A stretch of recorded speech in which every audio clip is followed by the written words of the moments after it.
Bismillahirrahmanirrahim. Assalamualaikum warahmatullahi wabarakatuh.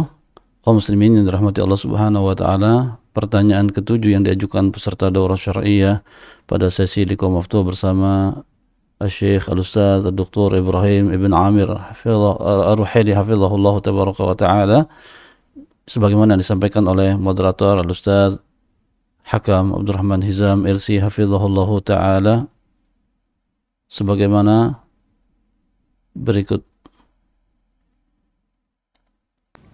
أحسن الله إليكم. سائل يقول: كيف الجمع بين الحديثين يا عبادي لن تبلغوا ضري فتضروني وحديث يؤذيني ابن آدم يسب الدهر وأنا الدهر؟ نعم. Bagaimana mengkompromikan dua hadis? Hadis yang berbunyi kamu tidak akan mendatangkan bahaya kepadaku, dengan hadis anak Adam menggangguku, dia mencaci dahar, mencaci zaman, mencerca zaman, dan aku adalah zaman. فرق بين الضرر والأذية. الأذية قال يؤذيني ابن آدم، وليس معنى يؤذيني أنه يضرني. Ya, beliau menjawab, iya, ada perbedaan antara membahayakan dan mengganggu. Ya. Anak Adam bisa menggangguku, kata Allah Subhanahu wa taala, dan makna mengganggu enggak mesti membahayakan. لأن التأذي الله يتأذى بمعصية العصاة. Dan masalah mengganggu, bisa jadi Allah Subhanahu wa taala terganggu dengan maksiat para pelaku maksiat.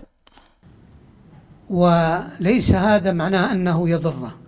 Dan ini enggak mesti maknanya mendatangkan mudarat padanya. ولهذا قال الله عز وجل لن يضروكم إلا أذى.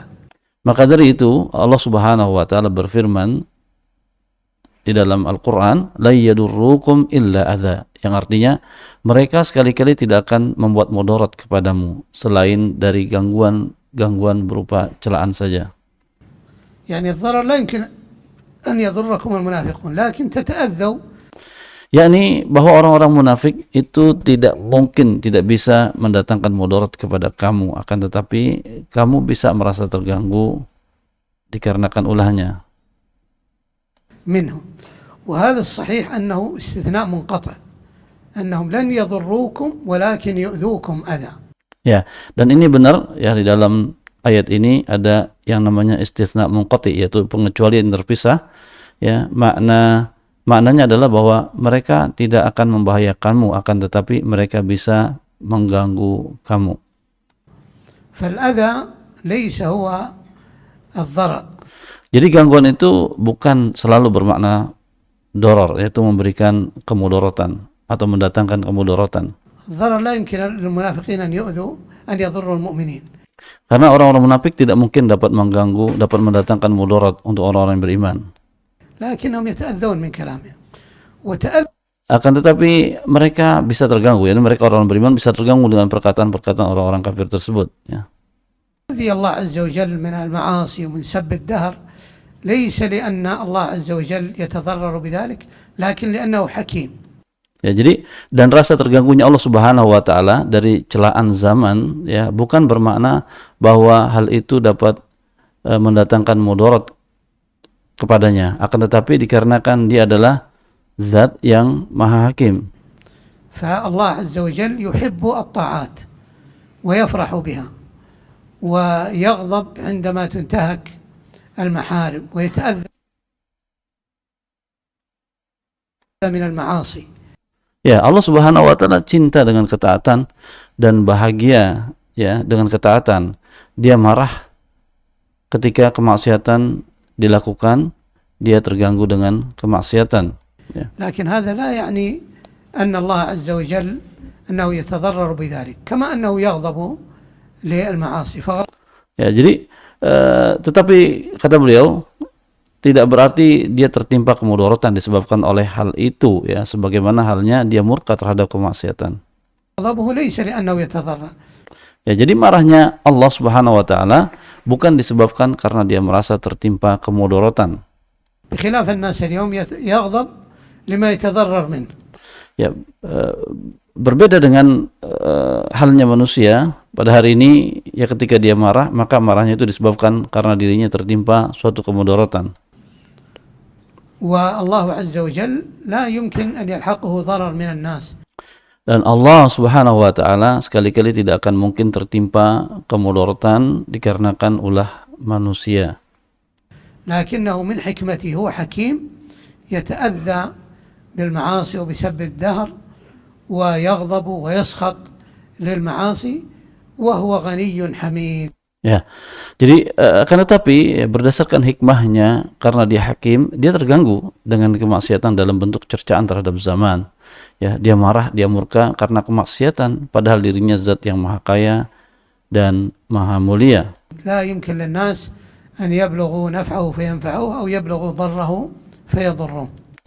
Jadi tidak mungkin manusia dapat menggapai satu titik di mana mereka dapat memberikan manfaat padanya, atau menggapai suatu titik di mana mereka dapat memberi mudarat padanya. Ini pada Allah Subhanahu wa taala. وهل يوصف الله بصفة الإيذاء أو الأذية؟ لا Ya, moderator mempertegas pertanyaan, ya.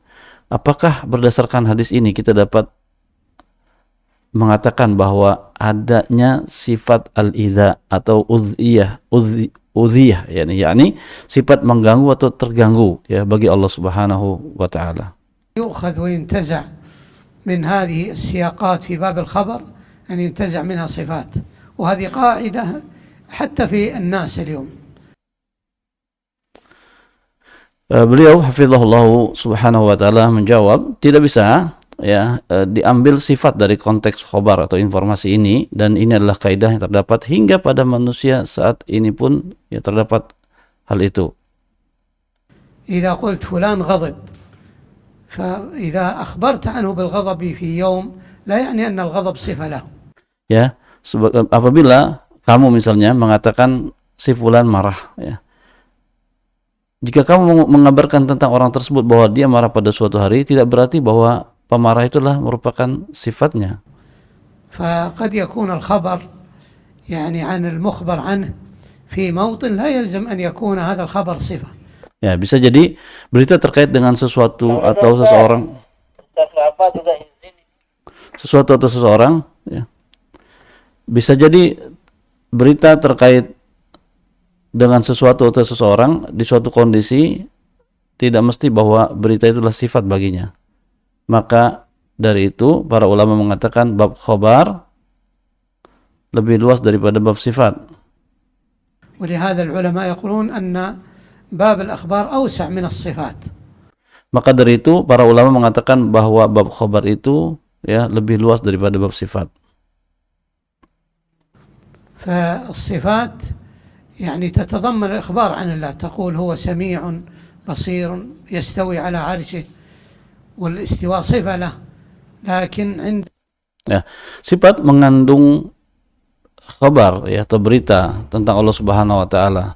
Seperti halnya kamu mengatakan dia sami', yaitu maha mendengar, basir, maha melihat, dia beristiwa di atas arsy, ya.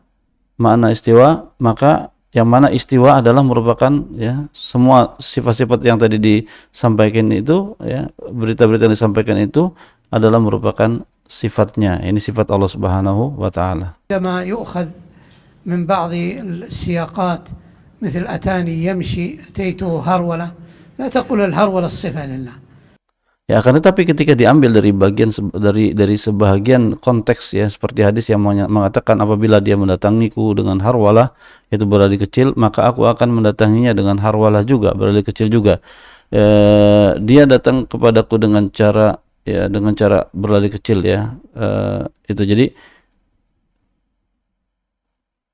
hal ini tidak bisa dikatakan sebagai sifat. ولكنها في مقابل فعل العبد.